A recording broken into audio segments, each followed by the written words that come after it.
If you enjoy this content, then please click all the buttons that you think suit the quality of this video. Today, we're going to be gambling in Modern. With this deck on screen, we're going to be putting our Magic Online money in the hands of the RNG of this card, Glimpse of Tomorrow. If you didn't know, it shuffles all the permanents you own into your library, and then you reveal cards from the top that many times and put all non-aura permanents into play. You then do the same thing for auras and put the rest of the cards on the bottom of your library. So to go along with this card, this deck is full of cheap ways to get permanents onto the battlefield on turns 1 and 2. Then you play 10 cascade spells which cascade into Glimpse from Tomorrow, as we play no other cards less than 3 CMC, and then we have to hope that we can turn our tokens and lands into Emeralds, Planeswalkers, and Omniscience. This deck is full of RNG and has little decisions, so let's see if we can get lucky and dominate our opponents. To start the first round, we're on the draw and we keep a somewhat decent hand as we have a Colony Garden to make a token early on in the game and have a Violent Outburst for our turn 3. Our opponent starts off the game with a Dragon Rage Channeler, showing that they're on blue-red Murktide, which is arguably the worst matchup for this deck as it's full of cheap counter spells as well as cheap creatures to pressure our life total. I'm going to fast forward till there's actually a relevant point in the game, and be used to me fast forwarding a lot throughout this video to make sure you see this gameplay quickly, as it is boring to just land go for most of the matches. If you didn't catch it, my opponent tapped really low last turn to cast an Expressive Iteration, so as long as they don't have Spell Pierce, this Glimpse of Tomorrow is going to resolve.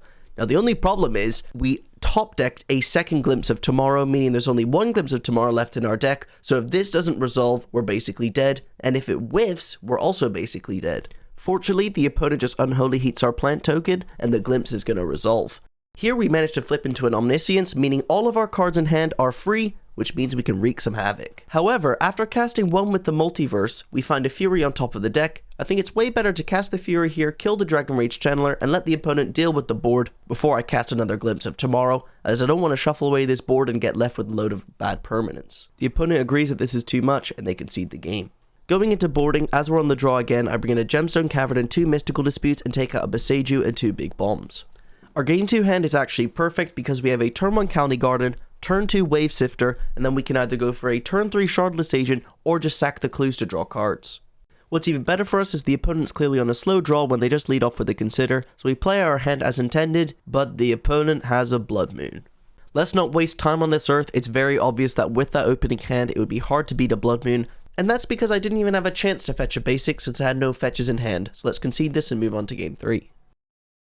As we're going to be on the play, let's take out our 3 Gemstone Caverns and board in 3 Boseijus for the Blood Moon. There's also an argument to board in Force of Negation, but I just wasn't sure what I meant to take out. Going into game 3 on the play, I'm not too sure if this is a keep now in hindsight, but I kept it because we have a turn 2 Wave Sifter and sacking the clues to draw cards is really good, as well as having a Shardless Agent in hand is obviously premium. However, things start to not look good for us when our opponent leads off with a turn 1 Ragavan. And things get even worse when we struggle to find our 3rd land drop, while the opponent is making theirs and also making treasures from the Ragavan. We do find a Fury, but we end up not being able to draw a red card to pitch something to it, but we find a Violent Outburst. Now I decided that even though this Gemstone Cavern is on 1 counter, I'm going to Violent Outburst on their end step, it will get countered, and then pray that I top deck a land so that I can Shardless Agent on my turn, hoping that they don't have a second one. So we cascade into Glimpse of Tomorrow, they counterspell with the treasures, and then now we gotta hope to rip that land. How do these players even last this long? Don't know. I mean, it's just so sick.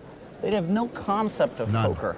We have to draw a card, we find a Fury, but I think you can all see where this game is going when they put more pressure on the board. We Glimpse of Tomorrow, and of course with 2 mana remaining, the opponent has a counterspell. How do these players, how are they even still in this tournament? They let them in every day. And I have a set. I know you had a set, Puddin'. The opponent puts lethal on the board, and we end up whiffing our draw and conceding. Going to the next round, we're on the draw and we're against Aspiring Spike, and we have a decent hand with 2 Cascaders and a Fury. The game starts off super slow with both of us just playing lands and saying go. Unfortunately, we find our 3rd land quickly, and now we can evoke Fury and in response to the evoke trigger Violent Outburst, so we have an extra permanent on the table. We execute this game plan, we cast Violent Outburst, we cascade into Glimpse of Tomorrow, and Spike fetches. I'm praying here that he doesn't have something like a Spell Pierce, but he fetches a basic mounted and just bolts my Fury. Glimpse of Tomorrow resolves, and we're lucky enough to hit an Omniscience. As everything in our hand is free, I start off with the one with the Multiverse, but there's a Violent Outburst on top of the deck, so I'm just going to cast this other Glimpse of Tomorrow and pray. Fortunately, we find an Emrakul. That's good enough to win this game. Now we just have to hope that Spike can't combo us on his next turn. Well, that wasn't too hard. Going into boarding, I take out all the clunky cards and bring in the counterspells as well as the Gemstone Caverns because we're on the draw.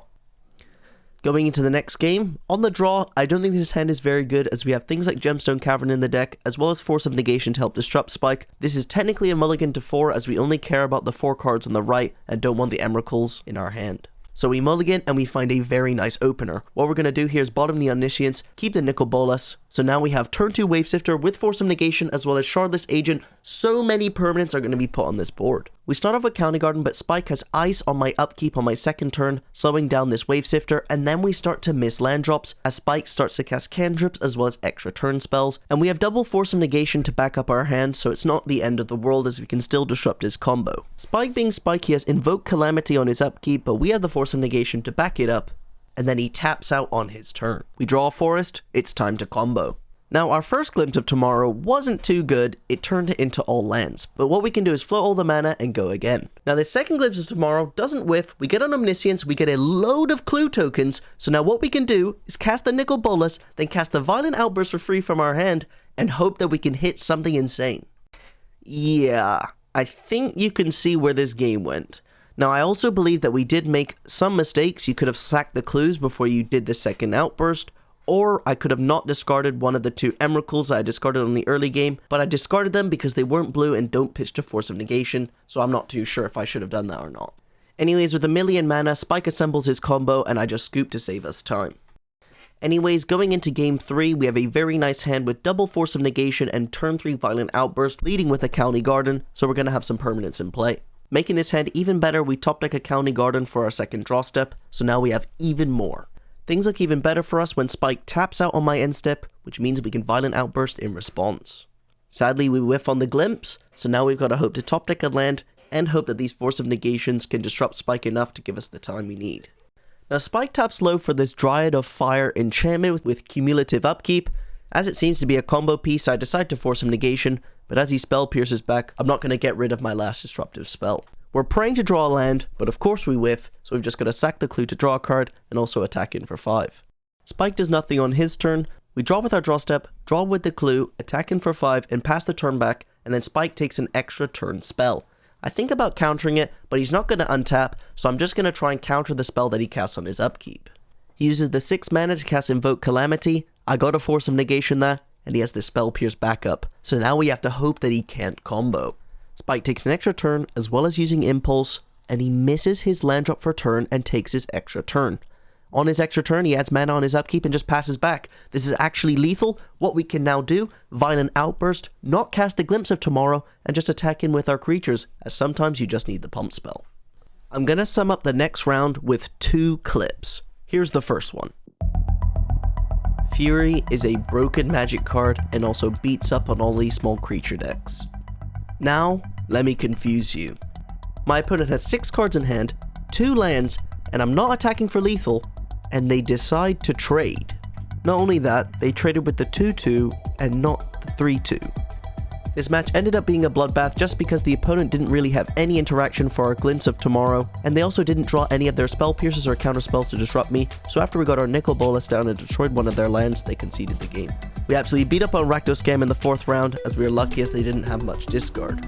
However, in the 5th round, we got so unlucky against Blue Red Murktide again. This time I boarded in Force of Negation, and the opponent had 2 counterspells to beat my Violent Outburst. So we managed to 3-2 this league. Let's open the chest for you gambling degenerates, and don't forget to check out this YouTube video because YouTube thinks you'll like it.